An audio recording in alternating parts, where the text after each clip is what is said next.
Hello everyone. आप में से बहुत सारे ऐसे स्टूडेंट हैं जिनको क्लास 10th में आकर के वर्ड प्रॉब्लम का जो क्वेश्चंस होता है मैथ्स में उनको सॉल्व करने में प्रॉब्लम होता है। और प्रॉब्लम थोड़ा नहीं, बहुत ही ज़्यादा प्रॉब्लम होता है। तो आज हम आपको बताएंगे कि आप एक वर्ड प्रॉब्लम के क्वेश्चंस को कैसे आसानी से सॉल्व कर सकते हैं और आप क्या ऐसा गलती कर रहे हो जो आपको नहीं करना चाहिए। स्टेप वाइज स्टेप आपको सारा चीजें बताएंगे कि एक वर्ड प्रॉब्लम के क्वेश्चंस को सॉल्व करने का प्रॉपर तरीका क्या है। वो तरीका अगर आपको पता चल जाए, वो स्टेप अगर आपको पता चल जाए, तो आप आराम से वर्ड प्रॉब्लम के क्वेश्चंस को बना सकते हो। वर्ड प्रॉब्लम के क्वेश्चंस उतना डिफिकल्ट नहीं होता है जितना आपको लग रहा होता है। चलो बात करते हैं एक एक करके, ठीक है। सबसे पहले समझो, वर्ड प्रॉब्लम के क्वेश्चंस को सॉल्व करने का ना 3 तरीका होता है, ठीक है। अगले पेज में हम लोग बात कर लेते हैं कि किसी भी वर्ड प्रॉब्लम को सॉल्व करने का ना 3 फेज होता है। एक होता है क्वेश्चंस को समझना, क्वेश्चंस को समझना कि क्वेश्चंस बोल क्या रहा है। स्टूडेंट यहाँ पे मिस्टेक क्या करते हैं कि वो क्वेश्चंस को प्रॉपर वे से बिना समझे सॉल्यूशंस करने लगते हैं और वहीं पे उनका होता है प्रॉब्लम। क्वेश्चंस पहले आपको पूरा पढ़ना है और पूरा पढ़ने के बाद आपको पर्पस समझना है कि ये क्वेश्चंस आपसे पूछना क्या चाह रहा है।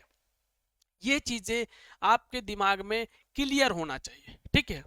और जनरली क्वेश्चंस के लास्ट में क्या पूछा जा रहा है या क्या पूछना चाहता है वो दिया हुआ रहता है क्वेश्चंस के लास्ट में। मे बी किसी किसी क्वेश्चंस में बीच में भी रहता है, लेकिन जनरली तो लास्ट में होता है, ठीक है। तो क्वेश्चंस को बहुत अच्छे तरीके से समझे। अब अच्छे तरीके से समझने का क्या तरीका है, देखो। सबसे पहला तरीका, बहुत सारे स्टूडेंट क्या करते हैं, क्वेश्चंस को बहुत स्पीड से पढ़ते हैं। ये गलती तो बिल्कुल मत करो। वर्ड प्रॉब्लम के क्वेश्चंस को थोड़ा स्लो पढ़ो और जब एक लाइन पढ़ो तो वहां तक समझ में आया तभी आगे पढ़ो। मान लो आप एक लाइन पढ़े, भैया यहां तक जब समझ नहीं आया आपको तो आप आगे क्यों पढ़ रहे हो। पहले इसी लाइन को दोबारा पढ़ो ना, 3 बार पढ़ो ना, 4 बार पढ़ो ना, समझ आ गया तो फिर आगे बढ़ो, ठीक है। ऐसे समझ समझ के आप क्या किए, क्वेश्चंस को रीड किए। अब क्वेश्चंस जो वर्ड प्रॉब्लम होता है वहां पे एक जगह एक लाइन ऐसा होता है जो ट्विस्टेड होता है, मतलब मेन जो क्वेश्चंस का होता है वही पार्ट होता है। जैसे जहां पे बोलता है x is 2 times of y, या फिर x is 2 more than 3 times of y। इस तरीके का जो वर्ड होता है वही मेन है, ठीक है। तो जहां पे भी पूरे क्वेश्चंस में उस तरीके का वर्ड आपको दिखता है वहां पे रिपीट रिपीट रिपीट रिपीट करके आपको समझ लेना है, मतलब बार बार रीड करना है। सीधा मेरा कहने का मतलब यही है, ठीक है। तो यहां तक आपका चीजें समझ लिए कि क्वेश्चंस क्या बोल रहा है। अब ये तो समझ में आ गया कि क्वेश्चंस क्या बोल रहा है। अब सपोज करने में प्रॉब्लम होता है कि सपोज किसको एक्स एक्स सपोज करते हैं, जैसे मान लो X is the number of something, इस टाइप की चीजें सपोज करते हैं। वहां पे आपको क्वेश्चंस के लास्ट में या कहीं पे भी, मींस सिंपली ये माइंड में रखो, जो चीजें आपको फाइंड करने बोल रहा है क्वेश्चंस में उसी चीज को आपको सपोज कर लेना है। मोस्टली क्वेश्चंस में तो यही होता है। 99% क्वेश्चंस में हम लोग यही करते हैं कि जो चीजें फाइंड करने बोल रहा है उसी चीज को सपोज करते हैं।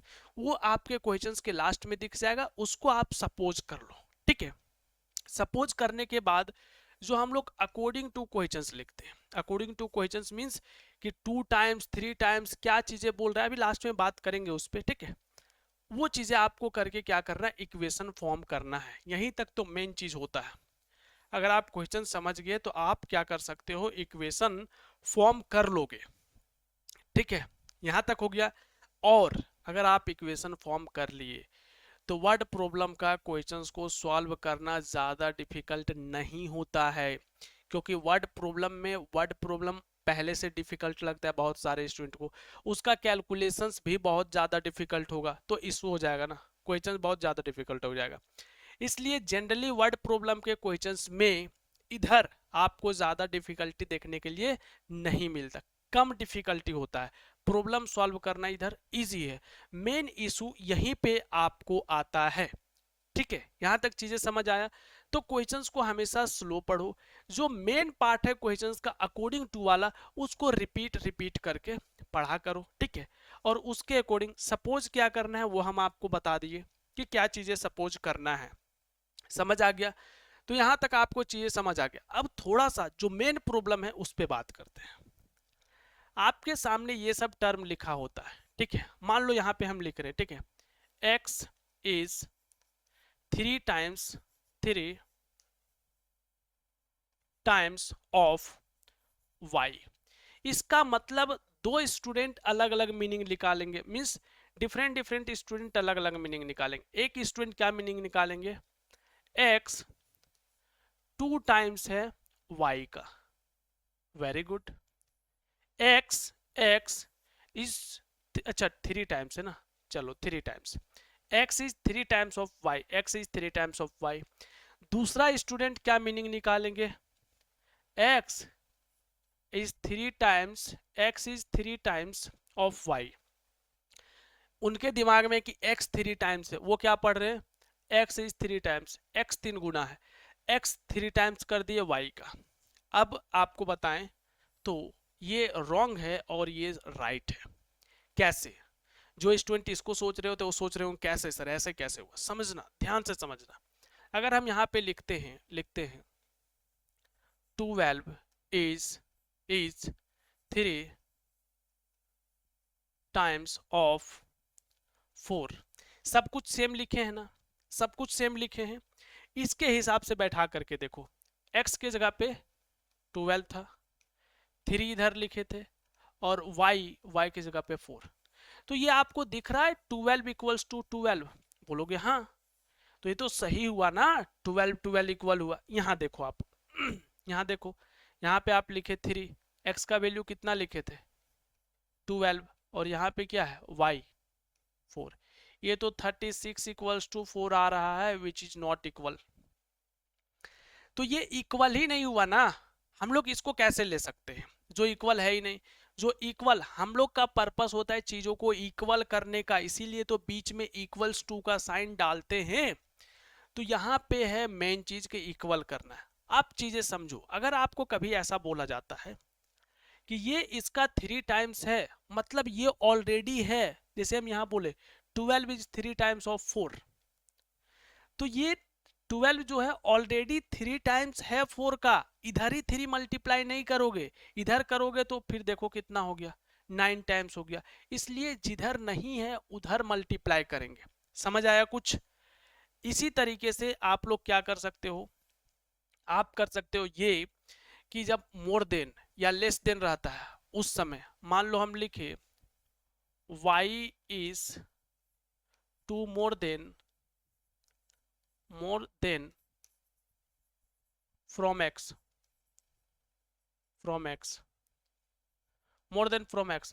तो y is 2 more than from x, 2 more than from x, x से 2 ज्यादा होगा y, मतलब y पहले से है, y जो है वो x से 2 ज्यादा होगा, x और 2 और डालो तब इसके बराबर होगा। समझ आया कुछ?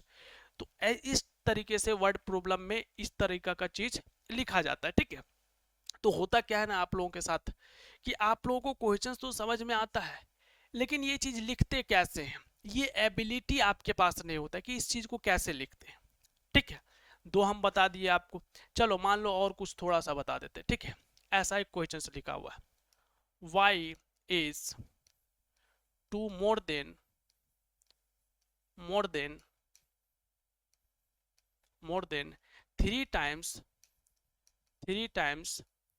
times of x। समझो क्वेश्चंस को समझो, क्योंकि यही सब चीजें आपको प्रॉब्लम करता है।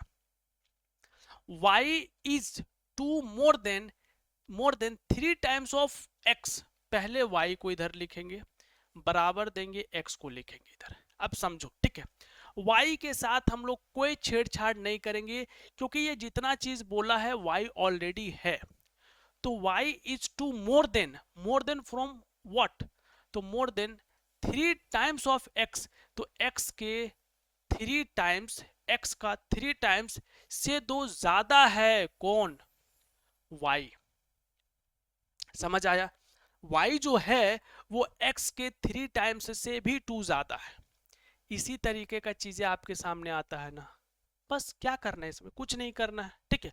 कभी कभी आपको बोल देता है इसका स्क्वायर इससे 3 गुना ज्यादा है इसका, या फिर बोल देता है एज वाले प्रॉब्लम में कि 4 साल पहले 4 ईयर अगो उसका फादर का एज उसके सन के एज के 3 गुना था, 3 टाइम्स था, 4 टाइम्स था, इसी टाइप का चीजें होता है ना। तो जनरली इसी टाइप का चीजें होता है। आई होप आपको चीजें समझ आया होगा। लेकिन अभी भी आपको डाउट लगता है या फिर आपको ये सब में और ज्यादा प्रॉब्लम है, आप कमेंट करो।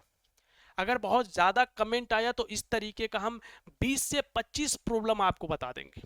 ये अभी हम 3-4 बताए ना, ऐसा हम 25 से 30 सिचुएशन आपको बता देंगे और हर एक सिचुएशन को हम सॉल्व करके बता देंगे, जिसके बाद वर्ड प्रॉब्लम में किसी भी कंडीशन में आपको प्रॉब्लम नहीं होगा। लेकिन पहले पता तो चले कि स्टूडेंट का सच में प्रॉब्लम है। बताओ कमेंट करके, अगर आप लोगों का जेन्युइन प्रॉब्लम होगा ये सब चीज़ों में, हम बहुत सारा सिचुएशन ले ले करके मीन्स अभी तक हम जितना सिचुएशन देखे हैं वर्ड प्रॉब्लम में ऑलमोस्ट सारा डाल देंगे, जिससे आप लोगों के माइंड में क्लैरिटी आ जाएगा कि इस तरीके का इक्वेशंस को लिखते कैसे हैं। ठीक है, आई होप आपको चीज़ें समझ में आया होगा। कुछ डाउट अभी भी लग रहा है कमेंट करके बताओ, ठीक है ना। चैनल पे न्यू हो सब्सक्राइब करो, बेल आइकन प्रेस करो। और अगर आप वीडियो यहाँ तक देख रहे हो तो ग्रेट, आप एक बहुत अच्छा स्टूडेंट हो, आपके अंदर पेशेंस है। ठीक है, चलो मिलते हैं आप लोगों से अगले क्लास में या फिर अगले वीडियो में।